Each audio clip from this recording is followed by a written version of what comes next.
دو factor بڑے important ہیں ہمارے لیے، ہمارے سمجھنے کے لیے اور ہمارے عمل کرنے کے لیے۔ ایک اسپرچول فیکٹر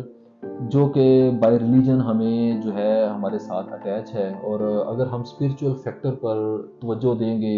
اپنے جو اسپرچولیزم کو امپروو کریں گے، تو پھر ہمارا مائنڈ بھی مطمئن ہوگا، ہمیں خوشی بھی ہوگی، اور ہم چیزوں کو بہتر انداز میں آگے لے کے چلیں گے، اور ان نیسیسری اسٹریس اور ڈپریشن جو ہے وہ بھی ریموو ہوتا جائے گا آٹومیٹیکلی۔ اور دوسرا جو فیکٹر ہے وہ سوشل فیکٹر ہے۔ تو سوشل فیکٹر کا مطلب یہ ہے کہ ہم نے اپنا سوسائٹی میں ہمارا جو رول ہے اس کو ہم اگر پازیٹیولی آگے لے کے چلیں گے، ہم نیگیٹیوٹیز کو ڈسکریج کریں گے، ہم جو ہے ایک دوسرے کو سلیوٹ کرنا شروع کر دیں گے، ہم ایک دوسرے کو پروموٹ بھی کریں گے، سلام بھی کریں گے، ایک دوسرے کی تعریف بھی کریں گے، بجائے کہ ایک دوسرے کی ٹانگیں کھینچنا اور ایک دوسرے سے جو ہے وہ حسد کرنا، اور جو ہے اس کے علاوہ بہت ساری ہماری جو سوسائٹل ایشوز اور پرابلمز ہیں، جس میں کہ ریشیل ایشوز بھی ہیں، جس میں کہ ہماری کچھ رسم و رواج بھی ہیں، چاہے وہ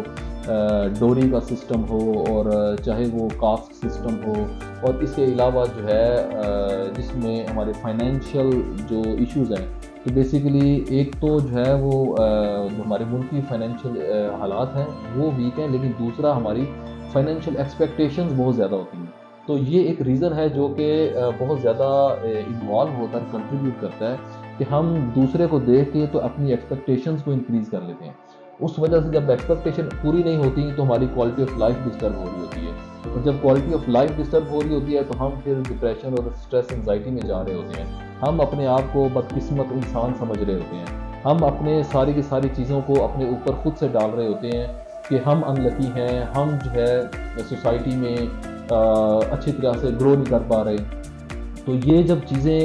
ہمارے اندر آ جاتی ہیں تو اس کے لیے پھر جو ہے ہم پریشان رہنا شروع کرتے ہیں، ہم ڈس ہارٹنڈ ہو جاتے ہیں، ہم جو ہے فرسٹریٹڈ ہو جاتے ہیں، اور آٹومیٹکلی پھر وہ ڈپریشن اور انزائٹی ہمارے اوپر حاوی ہو جاتی ہے، اور ہم پھر میڈیکیشن کی طرف چلے جاتے ہیں۔ تو اسپرچول فیکٹر اور سوسائٹل فیکٹر، اس کو پازیٹیو لے کے چلیں، اس پر اپنا کنٹرول رکھیں اور اس کو اپنی بیس بنائیں، اور پازیٹیوٹی، ہیپینیس اور بلیسنگز کی طرف جائیں، تو پھر ہم انشاءاللہ جو ہے اس کو بڑی آسانی سے جو ہے وہ کور کر سکتے ہیں۔